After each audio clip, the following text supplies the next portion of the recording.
ಹಾಸನ ಜಿಲ್ಲೆಯ ಹೊಳೆನರಸೀಪುರದಲ್ಲಿ ಇಂದು ಹೊಳೆನರಸೀಪುರದ ತಾಲೂಕು ಮಟ್ಟದ ಬಸ್ ನಿಲ್ದಾಣ ಮತ್ತು ವಿವಿಧ ಕಾಮಗಾರಿಗಳನ್ನು ಹೊಳೆನರಸೀಪುರ ಶಾಸಕರಾದ ರೇವಣ್ಣನವರು ಉದ್ಘಾಟನೆ ಮಾಡಿದರು. ಕಾರ್ಯಕ್ರಮವನ್ನು ಉದ್ದೇಶಿಸಿ ಮಾತನಾಡಿದ ಎಸ್.ಡಿ. ರೇವಣ್ಣ, ಬಸ್ ನಿಲ್ದಾಣದ ಅಭಿವೃದ್ಧಿಯು ಇನ್ನೂ ಹೆಚ್ಚಾಗಿ ಆಗಬೇಕಿದೆ ಎಂದು ಹೇಳಿದರು. ನಾಳೆಯಿಂದಲೇ ಪ್ರಯಾಣಿಕರಿಗೆ ಬಸ್ ವ್ಯವಸ್ಥೆ ಕಲ್ಪಿಸಬೇಕು ಎಂದು ಇದೇ ವೇಳೆ ಸಾರಿಗೆ ಇಲಾಖೆಯ ಸಿಬ್ಬಂದಿಗೆ ಸೂಚನೆ ನೀಡಿದ ಅವರು, 5 ವರ್ಷದಲ್ಲಿ ಯಾವುದೇ ಅಪಘಾತ ಮಾಡದೇ ಇರುವ 24 ಜನ ಬಸ್ ಚಾಲಕರನ್ನು ಗೌರವಿಸಿ ಸನ್ಮಾನಿಸಿದರು. ವರದಿ ಮಂಜು ಶ್ರವಣೂರು. ನಮ್ಮ ಡಿಪೋಗಳಿಗೆ 2.5 ಕೋಟಿ ರೂಪಾಯಿ ಕೆಲಸ ಎಲ್ಲ ಹೀಗಾಗಿ ಇವತ್ತು ಉದ್ಘಾಟನೆಯನ್ನು ಸನ್ಮಾನ್ಯ ಸಾರಿಗೆ ಸಚಿವರು ಬರಬೇಕಾಯಿತು.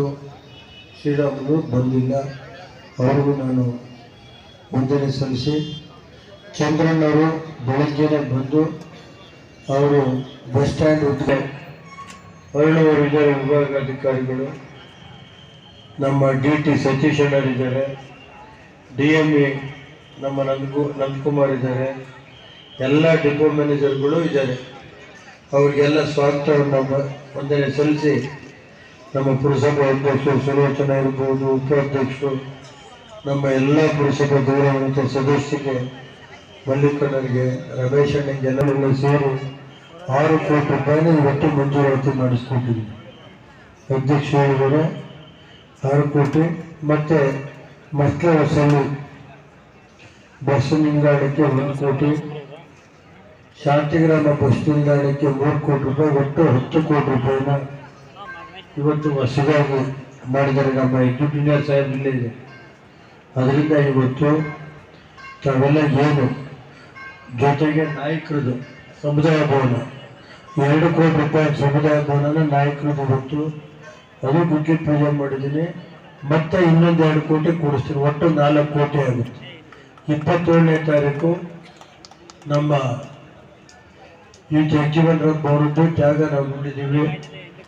ಅವ್ರು ಹೇಳಿದ ಜಾಗದಲ್ಲೇ ಸುಮಾರು 2 ಕೋಟಿ ರೂಪಾಯಿನಲ್ಲಿ ಅದಕ್ಕೂ ಮಂಜೂರಾತಿ ಕೊಟ್ಟು ಟೆಂಡರ್ ಕರೆದು ಇವೆರಡೂ ಆಗಿದೆ. ಜಗಜೀವನ್ ರಾಮು ಇದು 2ಕ್ಕೂ ಟೆಂಡರ್ ಕರೆದು ಈಗ ಕೆಲಸ ಶುರು ಮಾಡಿಸ್ತೀವಿ.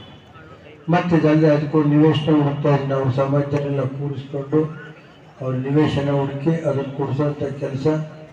ಮತ್ತು ನಾನು ಈಗಾಗಲೇ ನಮ್ಮ ಹೋಗೋ ಸಿಟಿ ಬಸ್ಸು, ಅದೇ ರೀತಿ ಕಿಕ್ಕಿಯರಿಗೆ ಹೋಗೋದು, ಅದೇ ರೀತಿ ನಮ್ಮ ಹೊಳೆನರಸೀಪುರದಿಂದ ಅಕ್ಕಿ ಹಬ್ಬಳಿಗೆ ನಗರಹಳ್ಳಿ ಕಬ್ಬೂರ್ ಮೇಲೆ, ಅದೇ ರೀತಿ ಹೊಳೆನರಸೀಪುರದಿಂದ ಮಾಯಗೋಡ್ನಹಳ್ಳಿ ಮೇಲೆ, ಮಾಯಗೋಡ್ನಹಳ್ಳಿ ತೇಜೂರು ಮೇಲೆ, ನಾವು ಇದಕ್ಕೆ ಹೋಗೋದಕ್ಕೆ ಕೇಳಾಪುರ ಹೋಗೋದು ಸೋಮನಹಳ್ಳಿ ಮೇಲೆ, ಒಂದು ರಾಮನಾಥ್ಪುರದಿಂದ ಸೋಮನಹಳ್ಳಿ ಮಾಯಗೋಡ್ನಹಳ್ಳಿ ತೇಜೂರು ಮೇಲೆ, ಒಂದು ಬೆಂಗಳೂರಿಗೆ ಹಿಂದೆ ನಾವು ಬಸ್ ಬಿಡಿಸಿದ್ದೆ ಹೋಗೋದು ಬರೋದು, ಅದೊಂದು ಬಸ್ಸನ್ನು ಶೀಟ್ ಹ್ಯಾಂಡ್ ಮಾಡಿ, ಮತ್ತು ಇದಕ್ಕೂ ಈಗ ಹಳೆ ಬಸ್ ಸ್ಟ್ಯಾಂಡು ಮತ್ತು ಅದ್ರ ಪಕ್ಕ ಅದಕ್ಕೂ ಇಂಪ್ರೂವ್ಮೆಂಟ್ ಎಲ್ಲ ಮಾಡೋದಕ್ಕೆ ಈಗಾಗಲೇ ಅರುಣವರಿಗೆ ಎಕ್ಸಿಕ್ಯೂಟಿವ್ ಸಾಹೇಬ್ರಿಗೆ ಹೇಳಿದ್ದಾರೆ. 6 ಕೋಟಿ ರೂಪಾಯಿನಲ್ಲಿ ಮಾಡಿ ಇವತ್ತೇ ಟೆಂಡರ್ ಕರೀರಿ, ಈ 3ಕ್ಕೂ ಟೆಂಡರ್ ಕರೀರಿ, DT ಇದೆಲ್ಲ ಆಮೇಲೆ ಎಸ್ಟಿಮೇಟ್ ಎಲ್ಲ ಮಾಡ್ತೀವಿ ಅಂತ ಹೇಳಿ ಮನವಿ ಮಾಡಿ ಈ ವೇದಿಕೆಯಲ್ಲಿರುವ ಎಲ್ಲ ಮುಖಂಡರಿಗೆ ಹೊಂದಿಸಿ ಇವತ್ತು ಮತ್ತು ಪತ್ರಿಕಾ ಸ್ನೇಹಿತರಿಗೆ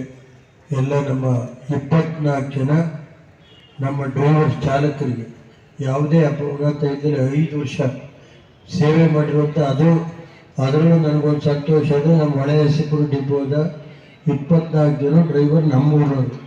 ನಮ್ಮ ಎಲ್ಲ ನೌಕರರ ಹಿರಿಯ ಅಧಿಕಾರಿಗಳಿರ್ಬೋದು, ಕಿರಿಯ ಅಧಿಕಾರಿಗಳಿರ್ಬೋದು, ಡಿಪೋ ಮ್ಯಾನೇಜರ್ ಇರ್ಬೋದು, ನಮ್ಮ ಪುರಸಭೆ ಅಧ್ಯಕ್ಷರು, ಉಪಾಧ್ಯಕ್ಷರು, ಪುರಸಭೆ ಸದಸ್ಯರಿಗೆ, ಎಲ್ಲ ಮುಖಂಡರಿಗೆ ಮತ್ತು ನಾಯಕ ಸಮಾಜದ ಮುಖಂಡರಿಗೆಲ್ಲ ಹೊಂದಿಸಿ ತಮಗೆಲ್ಲ ಭಗವಂತ ಒಳ್ಳೇದು ಮಾಡಲಿ. ಮತ್ತು ಚಾಲಕರು ಮತ್ತು ನಿರ್ವಾಹಕರು, ನಮ್ಮ ಯಾರು ಕಂಡಕ್ಟರ್ ಇರ್ತಾರೆ ಅವ್ರ ಕುಟುಂಬಕ್ಕೆ, ಚಾಲಕರ ಕುಟುಂಬಕ್ಕೆ ದೇವರು ಒಳ್ಳೆಯ ಆರೋಗ್ಯ ಕೊಟ್ಟು ಅವ್ರ ಮಕ್ಕಳು ವಿದ್ಯಾಭ್ಯಾಸ ಮಾಡಿ ಅವರು ನಮ್ಮನ್ನು ನಿಲ್ಲಬೇಕು ಅಂತ ಹೇಳಿ ಮನವಿ ಮಾಡಿ ಅವ್ರಿಗೆಲ್ಲ ಭಗವಂತ ಒಳ್ಳೇದು ಮಾಡಲಿ ಅಂತ ಹೇಳಿ, ಇನ್ನೂ ಹೆಚ್ಚಿನ ರೀತಿ ಬಸ್ಸಿನ ಸೌಲಭ್ಯನ ಈ ತಾಲೂಕಲ್ಲಿ ಶಾಲಾ ಮಕ್ಕಳಿಗೆ ಒದಗಿಸ್ಬೇಕು ಅಂತ DG ಸಾಹೇಬರಿಗೆ ಮನವಿ ಮಾಡಿ ಪತ್ರಿಕಾ ಸ್ನೇಹಿತರಿಗೆಲ್ಲ ಹೊಂದಿಸಿ ನಾನು ಮಾಡ್ತೇನೆ. ದಯಮಾಡಿ ತಗೊಂಡೋಗ್ಬೇಕು ಅಂತ ಮನವಿ ಮಾಡ್ತಾ ಇದ್ದೀನಿ.